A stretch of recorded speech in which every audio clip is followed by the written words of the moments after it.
সুপ্রিয় ছাত্রছাত্রীবৃন্দ, সম্মানিত অভিভাবক মণ্ডলী এবং শ্রদ্ধেয় শিক্ষকবৃন্দ, সবাইকে অ্যাসাইনমেন্ট সমাধান সংক্রান্ত আরেকটি ভিডিওতে স্বাগত জানাচ্ছি। আজকের ভিডিওতে মূলত ষষ্ঠ শ্রেণীর চতুর্থ অ্যাসাইনমেন্টে বাংলাদেশ এবং বিশ্ব পরিচয় যে অ্যাসাইনমেন্ট এবং তার সমাধান সে বিষয় নিয়ে কথা বলবো। শিক্ষার্থীরা, তোমরা লক্ষ্য করো যে চতুর্থ অ্যাসাইনমেন্টের বাংলাদেশ এবং বিশ্ব পরিচয়ে বাংলাদেশের শিশুর বেড়ে ওঠা ও প্রতিবন্ধকতা, এটি একাদশ অধ্যায় এবং ত্রয়োদশ অধ্যায় টেকসই উন্নয়ন, যেটা এসডিজি সাস্টেইনেবল ডেভেলপমেন্ট গোল। তোমাদের জন্য অ্যাসাইনমেন্ট হচ্ছে তোমার পরিবারের সদস্যদের কোন কোন কাজ টেকসই উন্নয়নের অন্তরায় তা চিহ্নিত করে একটি প্রতিবেদন উপস্থাপন করো। উক্ত প্রতিবেদনে তোমাদের থাকতে হবে ভূমিকা, টেকসই উন্নয়ন কি, টেকসই উন্নয়নের অন্তরায় আচরণসমূহ, পরিবারের সদস্যদের আচরণ, ব্যক্তিগত মতামত এবং উপসংহার। শিক্ষার্থীরা, তোমরা লক্ষ্য করো, তোমাদেরকে একটি রিপোর্ট বা প্রতিবেদন লিখতে হবে। সেই প্রতিবেদনে নিম্নোক্ত অপশনগুলো থাকতে হবে। এ পর্যায়ে আমি তোমাদের এই টেকসই উন্নয়ন, যেটা এসডিজি, এটা আমি সমাধান করেছি। তোমরা একটু ভালো করে দেখে নাও। তোমরা ইচ্ছা করলে এর থেকে আরও ভালো করে সমাধান করতে পারবে। আশা করি এখান থেকে কিছুটা ধারণা তোমরা পাবে। চতুর্থ অ্যাসাইনমেন্ট সমাধান, শ্রেণী ষষ্ঠ, বিষয় বাংলাদেশ ও বিশ্ব পরিচয়। তোমাদের অ্যাসাইনমেন্টের বিষয় ছিল টেকসই উন্নয়ন, এসডিজি। তোমরা প্রথমে ভূমিকা লিখবে। তোমরা লক্ষ্য করো, এখানে কিন্তু রয়েছে ভূমিকা। আমি স্টেপ বাই স্টেপ ডিসকাস করছি।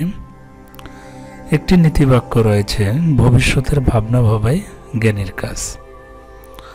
পৃথিবী নামক গ্রহে আমরা বসবাস করছি। পৃথিবীতে জীবন ধারণের জন্য আমরা নানা উপকরণ, যেমন অক্সিজেন, খাদ্য, পানি, মাটি, আশ্রয়স্থল ব্যবহার করছি। শুধু তাই নয়, আমরা গাছের ছায়া ও মনোরম আবহাওয়ায় আমরা উপভোগ করি। টেকসই উন্নয়ন প্রক্রিয়ার মাধ্যমে আমরা আমাদের অস্তিত্ব টিকিয়ে রাখতে পারব। তাই মানব জীবনে টেকসই উন্নয়নের গুরুত্ব অপরিসীম। এটা টেকসই উন্নয়নের ভূমিকা ছিল। এ পর্যায়ে আমরা জানব টেকসই উন্নয়ন কি। দেখো, টেকসই উন্নয়ন কি। টেকসই উন্নয়নের ইংরেজি প্রতিশব্দ হলো সাস্টেইনেবল ডেভেলপমেন্ট গোল, যেটাকে সংক্ষেপে এসডিজি বলা হয়। টেকসই উন্নয়ন এমন একটি উন্নয়ন প্রক্রিয়া যা ভবিষ্যতের কথা ভেবে করা হয়। ফলে প্রকৃতিতে ঠিক রেখে উন্নয়ন কর্মকাণ্ড সম্পাদন করা হয়। যেমন, একদিকে মানুষের বর্তমান চাহিদা মেটাতে সক্ষম, অন্যদিকে ভবিষ্যৎ প্রজন্মের চাহিদা মেটানোর ক্ষেত্রে ঘাটতি কারণ হয়ে দাঁড়াবে না।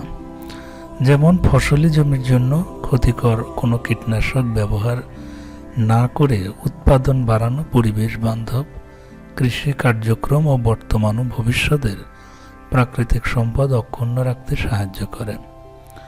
মানুষের নিরাপত্তা বিধান সম্ভব হয় আমরা টেকসই উন্নয়নের এমন দিতে পারি। আচ্ছা, এই পর্যায়ে আমরা টেকসই উন্নয়নের অন্তরায় আচরণসমূহ নিয়ে কথা বলবো।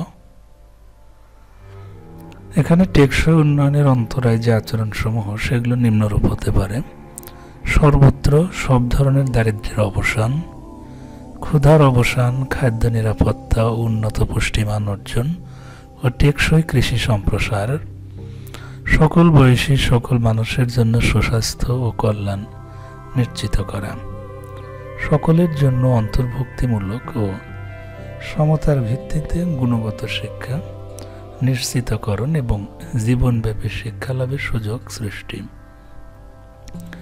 জেন্ডার সমতা অর্জন এবং সকল নারী ও মেয়েদের ক্ষমতায়ন, সকলের জন্য পানি ও পয় নিষ্কাশন এর টেকসই ব্যবস্থাপনা প্রাপ্যতা নিশ্চিত করা, সকলের জন্য পূর্ণাঙ্গ সাশ্রয়ী ও নির্ভরযোগ্য ও টেকসই আধুনিক জার্মানির সহজলভ্য করা, সকলের জন্য পূর্ণাঙ্গ উৎপাদনশীল কর্মসংস্থান এবং শোভন কর্মসূচি সৃষ্টি এবং স্থিতিশীল অন্তর্ভুক্তিমূলক ও টেকসই অর্থনৈতিক প্রবৃদ্ধি অর্জন, অভিঘাত সহনশীল অবকাঠামো নির্মাণ, অন্তর্ভুক্তিমূলক টেকসই শিল্পায়নের প্রবর্তন এবং উদ্ভাবনের প্রসার।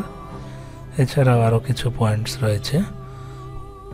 ও আন্তর্দেশীয় অসমতা কমিয়ে আনা, অন্তর্ভুক্তিমূলক নিরাপদ অভিঘাত সহনশীল এবং টেকসই নগর জনশক্তি গড়ে তোলা, পরিমিত ভোগ ও টেকসই উৎপাদন নিশ্চিত করা, জলবায়ু পরিবর্তন ও এর প্রভাব মোকাবেলায় জরুরি কর্মব্যবস্থা গ্রহণ, টেকসই উন্নয়নের জন্য সাগর, মহাসাগর ও সামুদ্রিক সম্পদের সংরক্ষণ ও টেকসই ব্যবহার, স্থলজ বাস্তুতন্ত্র পুনরুদ্ধারে ও সুরক্ষা প্রদান এবং টেকসই ব্যবহারের পৃষ্ঠপোষক টেকসই বন ব্যবস্থাপনা, মরুকরণ প্রক্রিয়ায় ভূমি ও ভূমি সৃষ্টি প্রক্রিয়া পুনরুজ্জীবন এবং জীববৈচিত্র্য সংরক্ষণ এবং টেকসই উন্নয়নের জন্য শান্তিপূর্ণ অন্তর্ভুক্তিমূলক সমাজ ব্যবস্থার প্রচলন, সকলের জন্য ন্যায় বিচার প্রাপ্তির পথ সুগম করা ইত্যাদি।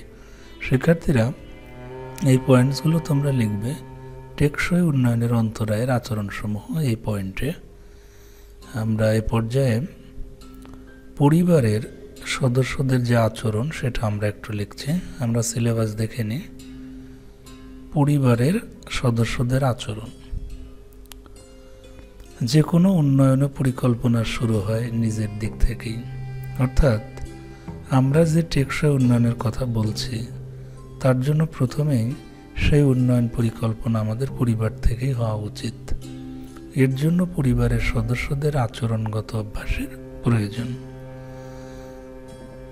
পারিবারিক সম্পদের সুষ্ঠু ব্যবহার, পানি, পয় নিষ্কাশন ও বাড়ির আশেপাশের পরিবেশ সম্পর্কে ভবিষ্যৎ পরিকল্পনা প্রয়োজন।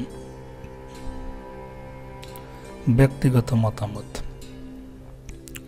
বর্তমান বিশ্বায়নের যুগে তাল মিলিয়ে চলতে গেলে টেকসই উন্নয়ন ও পরিকল্পনা মাফিক কাজ করা প্রয়োজন। দারিদ্র্য দূর করে অন্যান্য মৌলিক চাহিদাগুলো পূরণ করে কিভাবে আরও ভালো থাকা যায় তার জন্য টেকসই উন্নয়ন পরিকল্পনা প্রয়োজন। সর্বশেষে তোমরা উপসংহার লিখবে সংক্ষিপ্তভাবে এরকম যে টেকসই উন্নয়নকে সামনে রেখে সামাজিক বিভিন্ন উন্নয়নমূলক কর্মকাণ্ড হচ্ছে। সমাজ ও দেশ দ্রুত গতিতে উন্নয়নের হাত ধরে সামনের দিকে এগিয়ে যাচ্ছে।